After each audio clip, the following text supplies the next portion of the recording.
Shalom Bapak Ibu kasih Tuhan. Senang rasanya saya bisa ada di tempat ini. Perkenalkan, nama saya Pendeta Samuel. Saya memiliki satu istri, dua anak. Anak yang pertama itu namanya Leinel, umurnya 1 tahun 2 bulan. Dan anak yang kedua baru dalam kandungan, usia 4 bulan. Puji Tuhan Bapak Ibu ya.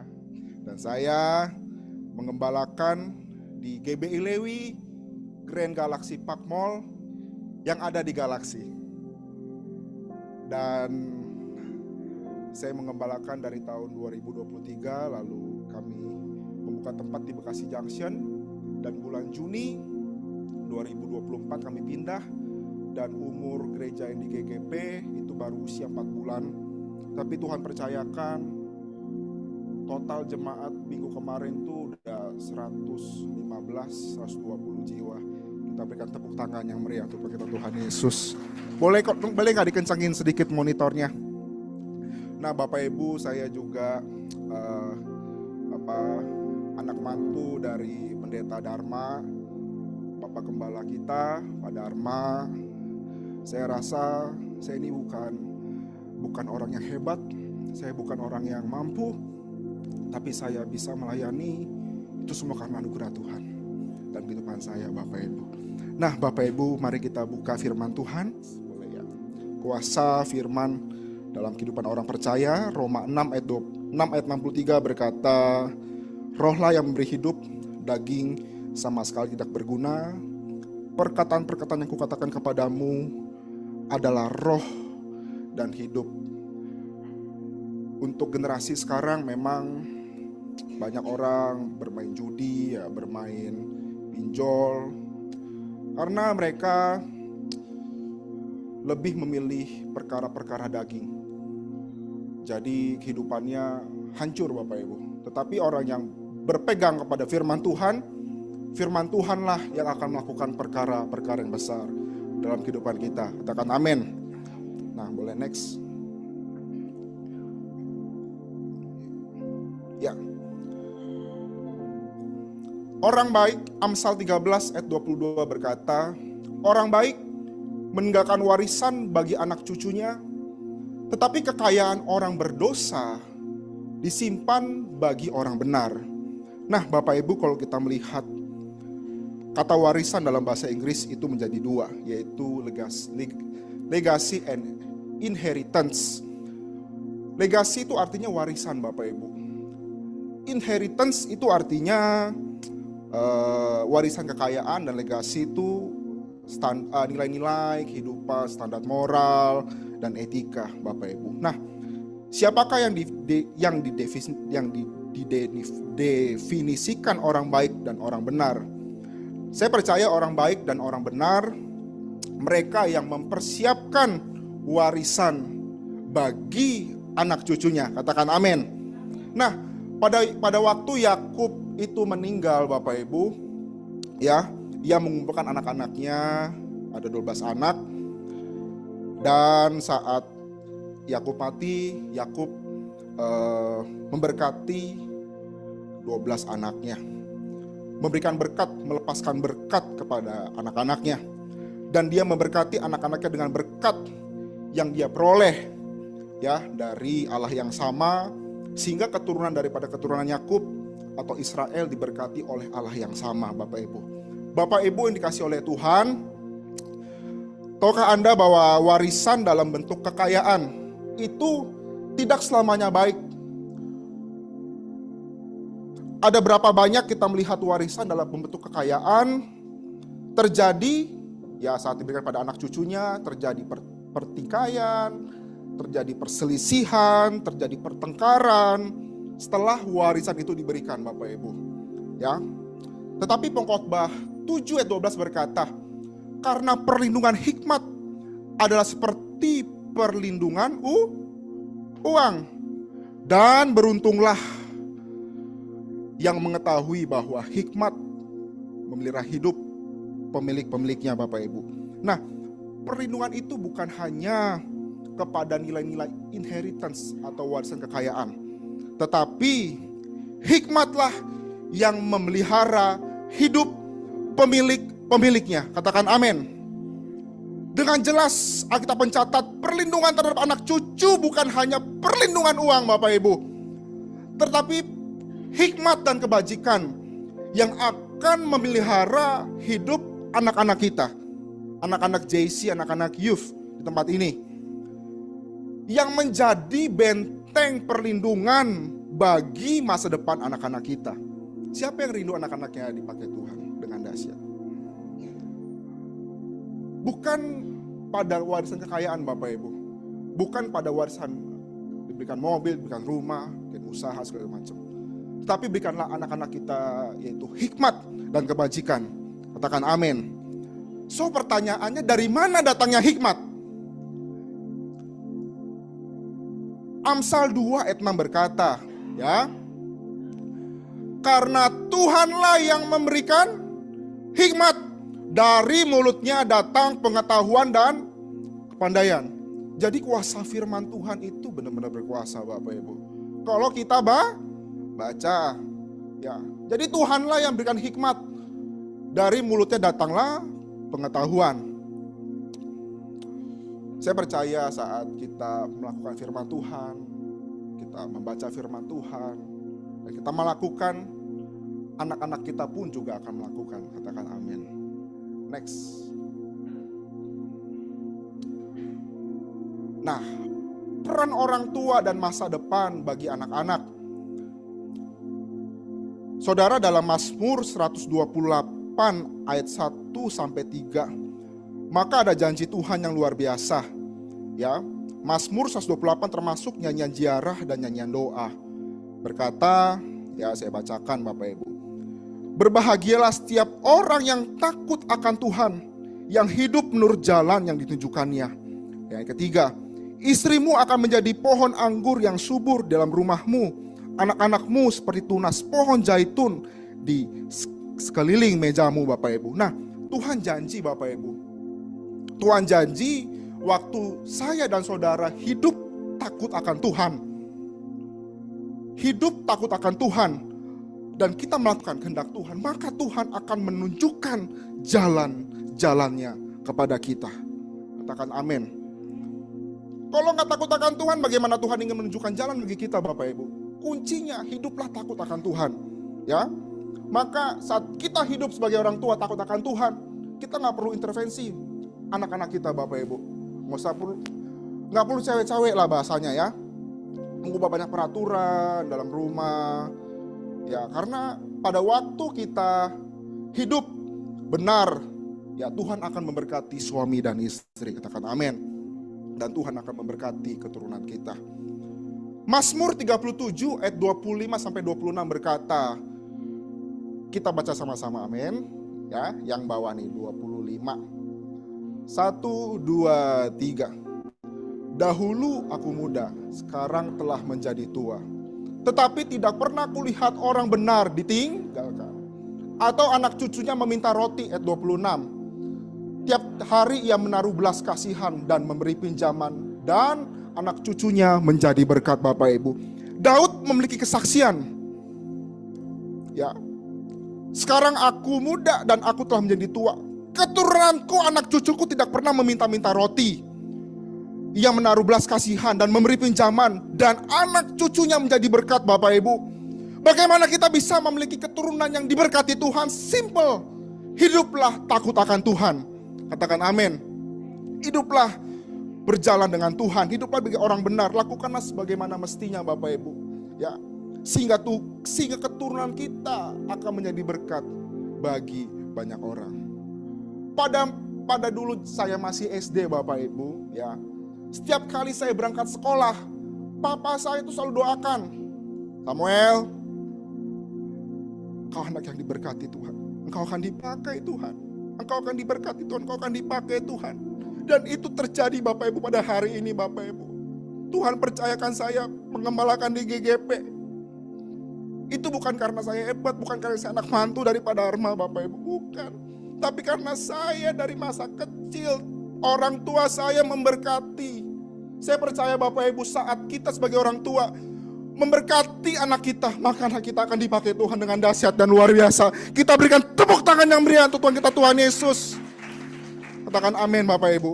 Nah, tepat hampir 2 tahun lalu Bapak Ibu, saat gembala kita Pak Dharma mempercayakan kepada saya Bapak Ibu, ya memang banyak ada orang yang memang bisa, ya, memang mampu. Bagaimana anak-anak muda itu sanggup dan mau mengemban tugas tanggung jawab yang begitu besar Bapak Ibu. Benar Bapak Ibu. Tetapi kalau Tuhan sanggup memakai Pak Dharma, Tuhan yang sama pun sanggup memakai saya dan Bapak Ibu yang ada tempat ini. Katakan amin Bapak Ibu. Mari kita lihat. Nah Bapak Ibu, anak-anak muda dipakai Tuhan. Yusuf dipakai oleh Tuhan menjadi raja yang menguasai bangsa-bangsa pada waktu itu saat ia berusia 30 tahun.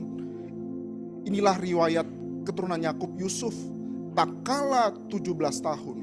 Jadi masih muda, biasa mengembalakan kambing domba bersama dengan saudaranya, anaknya Bilha Jilpa, dan kedua istrinya. Dan Kejadian 41 berkata, Yusuf berumur 30 tahun saat menjadi pemilik. Samuel, Bapak Ibu, ya, dipercaya pada waktu Daud mengalahkan Goliat, maka usianya itu 16 tahun, yaitu Daud, ya Bapak Ibu, 16 tahun mengalahkan Goliat yang raksasa Bapak Ibu. Dan Hizkia, ya, Hizkia berumur 25 tahun, ya. Hizkia sebagai satu daripada 7 keajaiban orang Israel, bagaimana Hizkia mengubah Mesir, ya Israel, ya saat itu bangsa yang sangat-sangat miskin, dan pada zaman Hizkia bangsa itu berubah menjadi bangsa yang kaya Bapak Ibu, bangsa yang kuat dan diberkati Tuhan Bapak Ibu. Karena seumur hidup Hizkia melakukan dan Hizkia berhasil karena Tuhan memberkati. Dan pada waktu itu Hizkia memulai pelayanannya pada umur 25 tahun Bapak Ibu. Pada saat Yosua menggantikan Musa Bapak Ibu, Yosua gemetar, ya. Mengapa? Karena Yosua melihat Musa dengan mata kepalanya sendiri. Musa berbicara dengan Tuhan, ya. Musa dipakai Tuhan dengan tanda-tanda ajaib, tanda-tanda yang mujizat Bapak Ibu, ya. Musa menghukum Mesir dengan 10 tulah Bapak Ibu, dan Yosua ada di sampingnya, dan Yosua melihat bagaimana Tuhan mempermainkan Firaun pada zaman itu Bapak Ibu, yang merupakan raja yang berkuasa Bapak Ibu. Dan Yosua juga melihat Musa, ya, menurunkan api, dan kemudian bumi terbelah, Korah dan Abilam masuk ke dalam perut bumi dalam keadaan hidup-hidup. Banyak mujizat yang dilakukan oleh Musa sehingga Yosua saat menggantikannya, Yosua menjadi takut dan gentar. Sama-sama bilang takut dan gentar. Nah, kenapa? Karena Yosua hidup di Mesir sebagai budak selama 400 tahun. Yosua itu saat ia melihat dirinya sendiri, bagaimana mungkin saya bisa menggantikan orang yang seperti Musa Bapak Ibu, ya. Bagaimana mungkin, ya, Yosua bisa dipakai Tuhan karena Yosua hidup sebagai budak 400 tahun. Bapaknya budak, istrinya budak,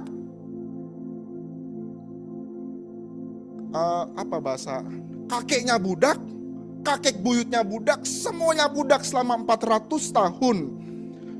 Dan saat ia melihat diri sendiri Bapak Ibu, bagaimana mungkin saya bisa menggantikan Yosua Bapak Ibu. Nah, itulah pertanyaan daripada anak-anak muda. Itulah pertanyaan daripada orang tua. Bagaimana mungkin anak-anak muda sanggup mengemban tugas yang begitu besar. Nah, saya percaya Bapak Ibu, ya, salah satu definisi kasih itu percaya akan segala sesuatu. Kasih mengharapkan segala sesuatu, dan kasih menutupi segala sesuatu. Mengapa kita tidak percaya kepada anak-anak muda Bapak Ibu? Bukan karena mereka tidak memiliki kompetensi, tetapi salah satunya karena kita kurang mengasihi generasi muda Bapak Ibu. Nah, bisa dibilang Bapak Ibu, saat Yosua menggantikan Musa, ya, budaknya. Musa itu kan orang dipakai Tuhan, Yosua itu budak. Nah, Yosua budak, Musa itu yang dipakai Tuhan. Saat Musa menggantikan Yosua, yang digantikan Yosua itu sebagai budak. Yang artinya Bapak Ibu, mengapa bukan anaknya? Ya, ini pertanyaannya. Mengapa bukan anaknya Bapak Ibu? Kenapa harus budaknya? Artinya Bapak Ibu, budaknya lebih baik daripada anaknya, bener gak? Budaknya lebih baik daripada anak Musa. Yang menggantikan Musa, yaitu Yosua. Saya percaya Bapak Ibu, jangan sampai apa yang kita lakukan, apa yang kita kerjakan, diganti sama budak kita. Kalau bisa, diturunkan kepada anak-anak kita. Katakan amin. Ya. Dan kisah Yosua ini memberikan inspirasi ya, bagaimana cara saya mengembalakan dan bagaimana cara saya untuk melayani. Next Bapak Ibu, ya.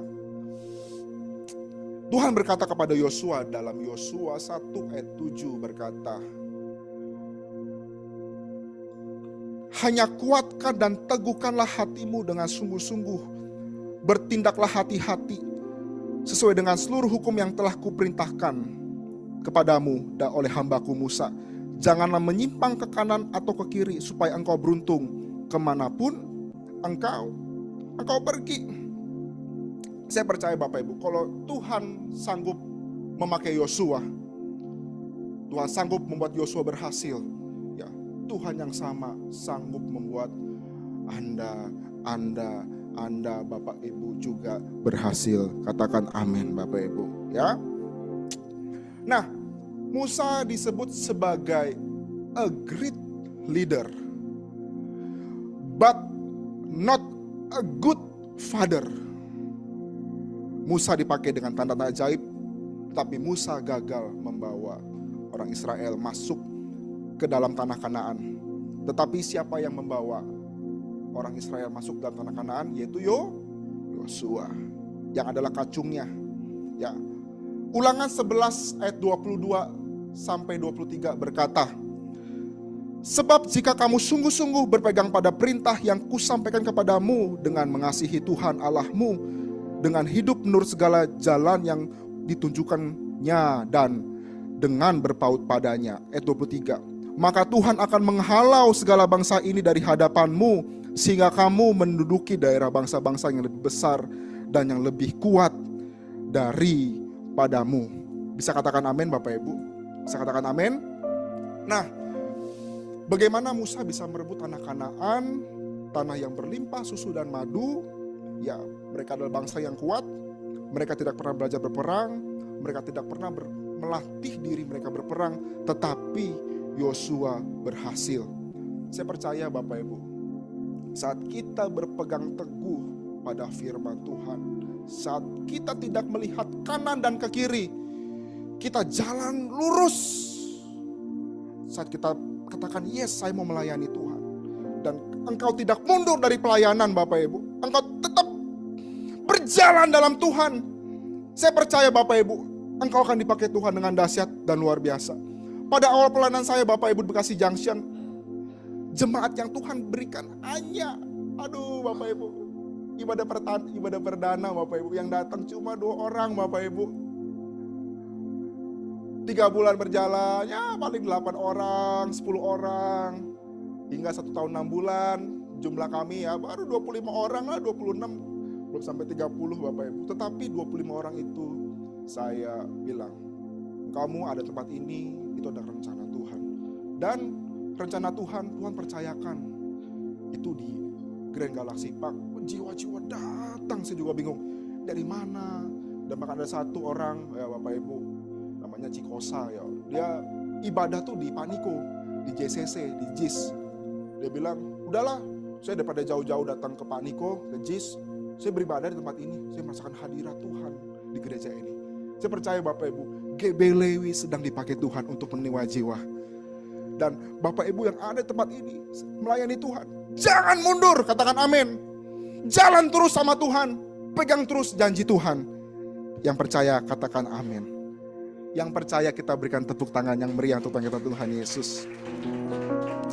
Mengapa banyak anak muda pengangguran Bapak Ibu? Karena anak muda sekarang, gini ya, anak muda sekarang tuh gak pernah tahan dengan kata pressure. Karena terkenal generasi Gen Z ini, itu generasi yang cepat bosen, maunya gampang. Bener? Bapak Ibu? Bener ya? Nah, ini anak-anak muda nih ya. Anak-anak muda nih. Kalau anak muda terlalu banyak main handphone, ya masa depannya hilang. Ya saya ngomong gampang aja. Tapi kalau kamu lebih banyak pegang Alkitab, masa depan kamu ada dalam tangan Tuhan. Ya, pegang janji Tuhan, baca firman Tuhan. Karena kuasa firman Tuhan, itulah yang membuat kita berhasil Bapak Ibu. Bukan kepintaran kita, bukan kehebatan kita. Firman Tuhanlah yang buat anak-anak muda ini berhasil. Katakan amin. Nah, saya ingat Bapak Ibu, saya pernah dengar cerita ya mengenai Pak David Cakra, Pak almarhum David Cakra. Saat itu seorang yang rendah hati, penulis lagu, baru keluar dari penjara Bapak Ibu ya. Tuhan percayakan dia, Niko percaya dia untuk buka di Bandung. Nah, waktu dia khotbah, itu jemaatnya tuh ada yang lempar sendal, Pak David, bayar dulu utangmu, baru kamu khotbah. Saya percaya Pak David itu mengalami, tekanan yang begitu luar biasa Bapak Ibu. Ya, tetapi Pak David dipakai Tuhan. Ya, waktu Pak Niko percaya Pak David, ya total daripada jemaat Bandung itu sekarang kalau nggak salah 20.000 Bapak Ibu. 20.000 jemaat. Bukan hanya Pak David, Pak Bambang Yonan pun, ya waktu Pak Niko utus, ya kita kenal dulu, saya pernah dengar ya, itu troublemaker di Jakarta. Nah, kenakalannya, tetapi waktu Tuhan percayakan Pak Bambang, sekarang total jemaat 50.000 jemaat Bapak Ibu. Kalau pada waktu itu kita nggak percaya, waktu itu Pak Niko nggak percaya, saya percaya mereka juga nggak jadi apa-apa. Saat Tuhan percaya Pak Niko melakukan, Pak David, Pak Bambang gitu ya, mereka pun juga awalnya nggak ngerti juga pasti. Saya juga nggak ngerti juga awalnya, ya. Tetapi dari mana kepercayaan itu lahir Bapak Ibu? Alkitab mencatat definisi kasih yang tadi, percayakan segala sesuatu. Kasih itu sabar akan segala sesuatu, dan kasih itu mengharapkan segala sesuatu. Dan kenapa anak-anak muda takut? Simpel Bapak Ibu. Karena anak-anak muda kurang mengasihi Tuhan. Kurang mengasihi Tuhan. Dulu pun orang tua kita pun juga saat Tuhan percayakan, mereka juga bodoh. Mereka juga gak tahu juga pasti. Tapi karena Tuhan percayakan dan dia mengasihi Tuhan, ya dia dipakai Tuhan. Saya percaya Bapak Ibu, mungkin Bapak Ibu tempat ini mungkin passionnya mungkin bekerja, pelayanan, usaha, bisnis. Ya, saya percaya waktu kita melakukannya dengan benar, maka Tuhanlah yang akan membuka jalan-jalan dalam kehidupan kita, yang akan membuka pintu-pintu berkat dalam kehidupan kita. Katakan amin Bapak Ibu. Next. Nah, kita buka ya. Legasi atau kekayaan, warisan iman atau kekayaan besar. Amsal 22 ayat 1 berkata, nama baik lebih berharga daripada kekayaan besar. Dikasihi orang lebih baik daripada perak dan emas.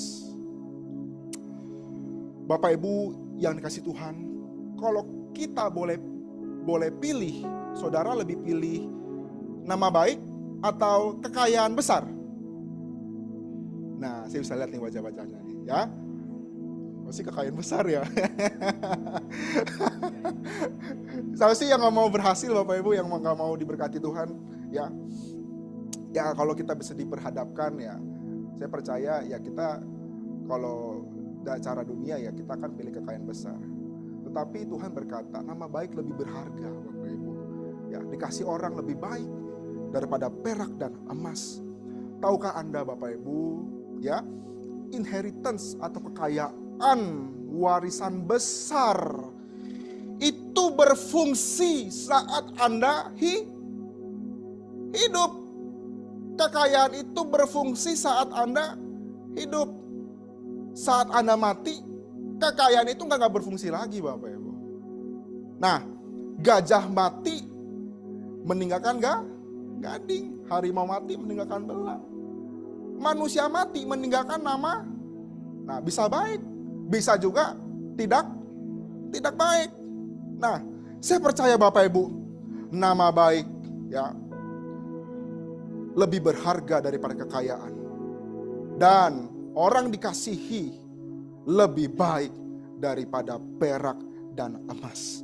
Saya percaya pada waktu kita percaya dan mengasihi Tuhan. Katakan sama-sama, waktu kita percaya dan mengasihi Tuhan, kita akan mewarisi bukan hanya kekayaan, tapi kita akan mewarisi iman terhadap generasi kita, terhadap anak cucu kita. Seperti ayah saya mewarisi iman kepada saya, seperti papa mertua saya pun mewarisi iman terhadap saya. Begitu juga Bapak Ibu, bukan harus kita melakukan firman Tuhan, kita harus mewarisi firman Tuhan dalam keturunan kita. Saya percaya saat kita melakukan, kita menaruhkan hidup kita dalam firman, Tuhan akan melakukan perkara-perkara yang besar dalam kehidupan kita. Katakan amin. Kita berikan tepuk tangan yang meriah kepada Yesus. Nah, ini yang terakhir Bapak Ibu. Ini yang terakhir. Ya. Boleh next. Nah, domba, serigala, dan juga singa Bapak Ibu. Nah, Bapak Ibu dikasih Tuhan, Tuhan itu mengutus kita seperti domba, katakan amin. Ya, apa sih anak domba, kekuatan anak domba? Sebenarnya anak domba itu makhluk yang tidak memiliki kekuatan untuk melawan. Domba adalah mangsa daripada dan serigala mangsa daripada singa. Nah, serigala itu hewan yang buas, dia itu ahli strategi, ya. Dia nggak bisa dijinakan. Tetapi singa yang lebih besar, yang lebih ganas mungkin, ya. Singa bisa dijinakan. Makanya ada singa di sirkus. Bapak Ibu nggak akan bisa melihat serigala di sirkus, nggak pernah ada Bapak Ibu, ya. Nah, serigala walaupun dia kuat, ia selalu berbondong-bondong bersama teman dan kawanannya Bapak Ibu, hanya untuk melawan seekor daripada anak domba Bapak Ibu. Nah, apa sih kekuatan daripada singa, ya? Singa itu beratnya kalau nggak salah ya 40-50 kilo, tetapi dia bisa memangsa serigala dan domba. Nah, Tuhan itu Bapak Ibu mengutus kita seperti domba di tengah serigala. Lihat, aku mengutus kamu seperti domba di tengah-tengah serigala. Sebab itu hendaklah kamu cerdik seperti ular dan tulus seperti merpati Bapak Ibu. Nah, begini Bapak Ibu, ya. Waktu kita seperti domba Bapak Ibu, saya percaya Anda akan banyak disakiti. Anda akan banyak mungkin difitnah Bapak Ibu, ya. Anda akan melakukan apa? Tidak dilakukan adil Bapak Ibu. Diperlakukan tidak adil Bapak Ibu. Mungkin Anda juga akan diserang dari berbagai sisi Bapak Ibu, ya. Percayalah Bapak Ibu, sewaktu-waktu nanti kita akan kena Bapak Ibu. Kita akan digigit daripada serigala Bapak Ibu, ya, dicokot. Nah, pertanyaannya Bapak Ibu, siap nggak dicokot serigala? Siap nggak disakiti oleh banyak orang Bapak Ibu? Siap nggak ditipu misalnya Bapak Ibu? Siap nggak kita menerima hal-hal yang tidak enak dalam kehidupan kita, walaupun kita percaya janji Tuhan itu ada, janji Tuhan ada, amin Bapak Ibu.